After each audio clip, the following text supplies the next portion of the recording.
Mnamo Septemba mosi mwaka 1939, majeshi ya Ujerumani yalikuwa yakisonga mbele ndani kabisa ya ardhi ya Poland baada ya kulishinda jeshi la nchi hiyo bila kutumia nguvu kubwa.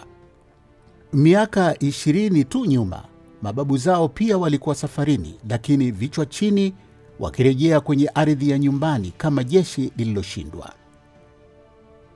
Mwezi Novemba mwaka 1918, baada ya miaka 8 ya vita vikuu vya kwanza vya dunia, mtawala wa Ujerumani wakati huo, Mfalme Kaiser Wilhelm wa pili, alilazimika kuachia kiti cha enzi.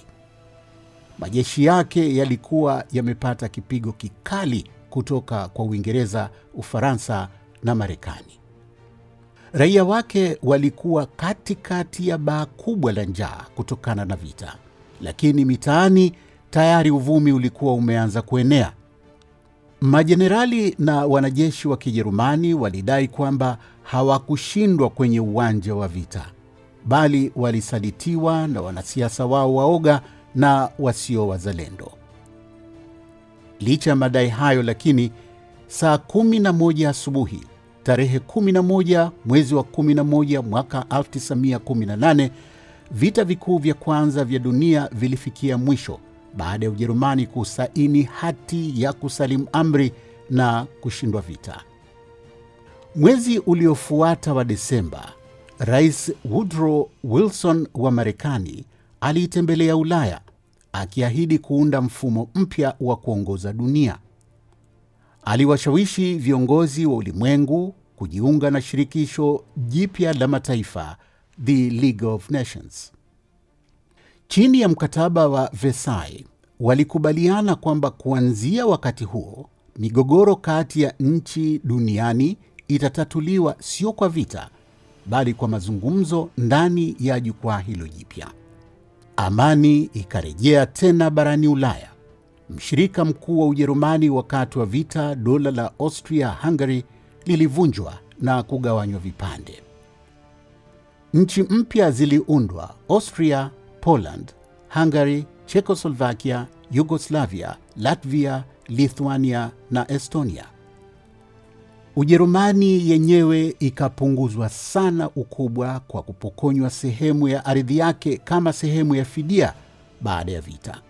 Hata hivyo, miaka michache baadaye, mchakato huu ulikuja kusadifu kuwa bomu kubwa kwa amani ya dunia. Sio kila mtu alisherekea kuzaliwa kwa nchi kama Czechoslovakia, kwa sababu baadhi ya mataifa mapya yaliyoundwa yalikuwa na idadi fulani ya watu wenye asili ya Ujerumani.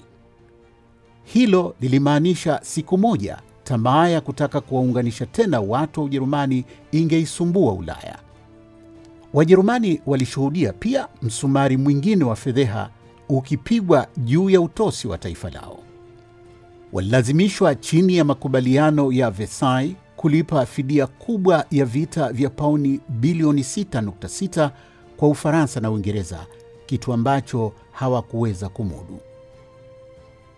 Rais Wilson aliporudi Marekani, mfumo mpya wa kuiongoza dunia chini ya League of Nations aliyoupendekeza akiwa Ulaya ulivunjika mbele ya macho yake. Bunge la Marekani liliamua kwamba haliwezi tena kujiweka kwenye hatari ya kuvutwa katika vita nyingine ya Ulaya. Lilikataa pendekezo la Rais Wilson kujiunga na League of Nations, na hivyo Washington ikajitenga mara moja na chombo hicho kipya cha kimataifa ambacho rais wake alikipigia debe kuundwa kwake. Ujerumani wakati huo ilikuwa taifa la tofauti kabisa.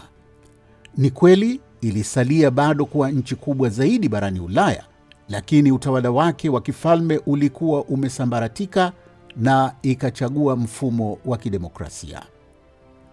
Lakini serikali yake iliyoitwa Jamhuri ya Weimar ilizongwa na mfululizo wa mitikisiko mikali ya kisiasa. Mitaani mapigano yalizuka kati ya wafuasi wa sera za mrengo mkali wa kulia na wa komunisti, makundi yote mawili yakijaribu kufanya mapinduzi. Mambo yakazidi kuwa magumu pale Ujerumani ilipokumbwa na mfumuko mkubwa wa bei mnamo mwaka 1923 ambao ulifikia mamia ya asilimia kila mwezi. Watu wa vipato vya kawaida wakapoteza akiba zao na kufilisika kabisa, na hali hiyo ikawa nafasi ya kumea aina mpya wanasiasa wa mrengo wa kulia wanaojua kutumia fadhaa na hali ya kukata tamaa kwa wananchi kama daraja la kujipatia madaraka. Miongoni mwao ni Adolf Hitler. Hitler ni mzaliwa wa Austria. Alipigana kwa ujasiri akiwa askari katika vita vikuu vya kwanza vya dunia na kutunukiwa nishani ya juu kabisa ya msalaba wa chuma. Aliporejea Ujerumani, alifikia katika mji wa kusini wa Munich na akaanza kuyatumia majukwaa ya kisiasa, akitoa hotuba za moto zilizomwezesha ndani ya muda mfupi tu kuchukua udhibiti wa chama kidogo cha siasa wakati huo chenye kufuata sera za kijamaa, chama cha Manazi. Mwezi Oktoba 1923, Hitler na wafuasi wake walijaribu mapinduzi ya kijeshi dhidi ya serikali ya Weimar. Jaribio hilo lilishindwa na akahukumiwa kifungo cha miezi 9 jela. Akiwa jela ndio akaandika kitabu chake maarufu Mein Kampf, Mapambano yangu, ambacho kilitoa mtizamo wake kuhusu hali inayoikabili Ujerumani na njia za kuitatua. Ndani ya Mein Kampf, Hitler aliwalaumu Wayahudi kuwa chanzo cha matatizo yote ya Ujerumani na akajenga hoja kwamba ni lazima Ujerumani ijenge upya nguvu zake za kijeshi na itafute maeneo ya kuyatoa upande wa mashariki. Baada ya kutoka gerezani, Hitler alianza mara moja kampeni ya kukijenga chama cha Manazi kuwa madhubuti na chenye nidhamu ya hali ya juu, na akaweka nadhiri ya kutumia mfumo wa kidemokrasia kupata madaraka. Lakini kwa miaka 5 iliyofuata, Ujerumani ya Weimar ilistawi kiuchumi. Uungwaji mkono kwa vyama vya mrengo mkali wa kushoto na kulia, ikiwemo chama cha Hitler, ulipungua. Lakini upenyo mpya ukajitokeza kwa Hitler. Mwezi Oktoba 1929, mtikisiko mkubwa wa uchumi, the Great Depression, ukaikumba dunia baada ya kuanguka kwa soko la hisa la Marekani. Mabilioni ya dola yalipotea na ulimwengu mzima ukatumbukia kwenye hali mbaya ya kiuchumi. Idadi ya watu wasio na ajira iliongezeka nchini Ujerumani na kupindukia watu milioni 9. Na sasa ushawishi wa wanasiasa wenye misimamo mikali kama Hitler ukarejea. Wengi waliwaona ndio wenye uwezo wa kutoa suluhisho katika kadhia hiyo. Ilipofika mwaka 1931, chama chake cha Nazi tayari kiliimarika na kuwa vuguvugu la umma kudai mageuzi.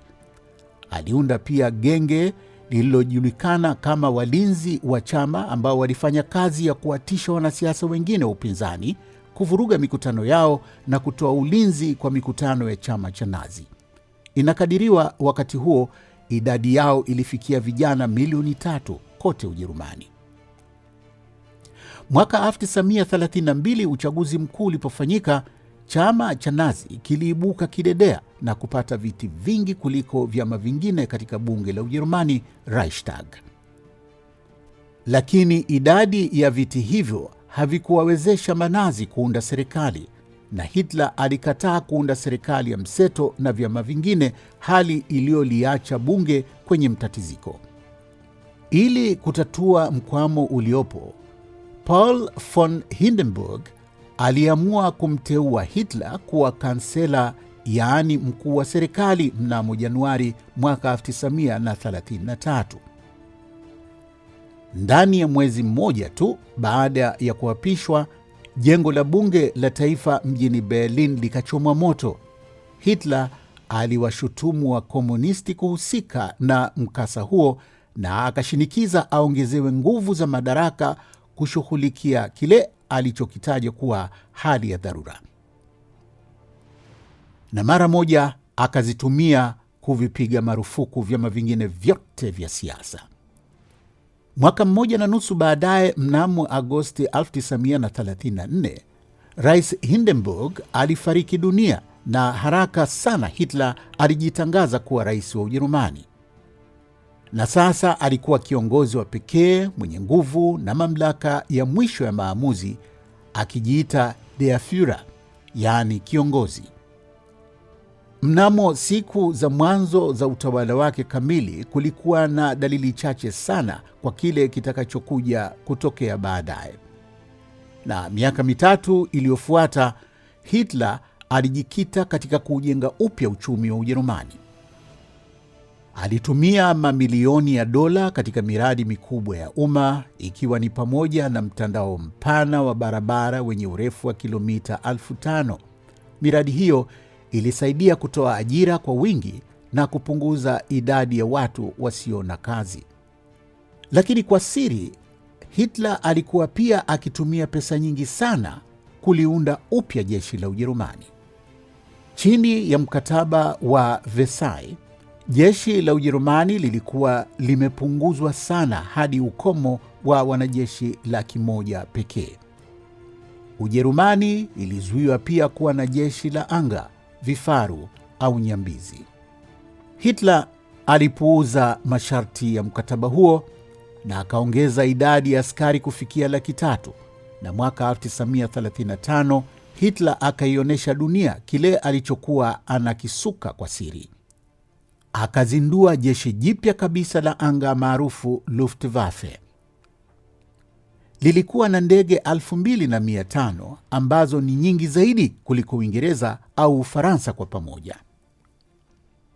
Na wakati huo miradi yake ya kiuchumi ilifanikisha kupunguza ukosefu wa kazi, na hilo liliongeza maradufu umashuhuri wa chama cha Manazi.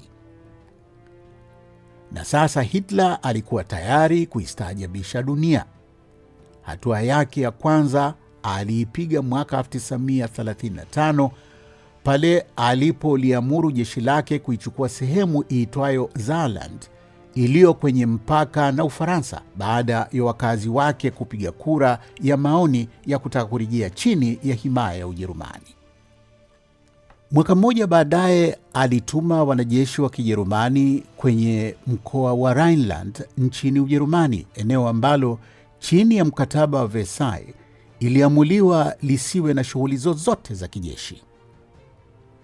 Wakati wote huo, wengi walihisi kwamba Hitler alikuwa anarejesha umiliki wa maeneo ambayo yalikuwa ni haki ya Ujerumani. Uingereza wala Ufaransa hawakupinga. Wakati mji mkuu Berlin ulipokuwa mwenyeji wa michezo Olimpiki ya mwaka 1936, Wanazi walionekana na wengi kuwa watu wenye misimamo isiyo ya kawaida, lakini wapenda haki. Serikali yao chini ya Hitler ilionekana kuwa ina dhamira ya kurejesha fahari ya taifa tu na haikuwa kitisho kwa yeyote. Lakini bila shaka kulikuwa na dalili. Mwaka 1935 Hitler alipitisha sheria kadhaa zinazofahamika kama sheria za Nuremberg. Ziliwazuia Wayahudi kuoa au kuolewa na Wajerumani wa asili na walinyimwa pia uraia. Hata hivyo, hakuna aliyetilia uzito jambo hilo.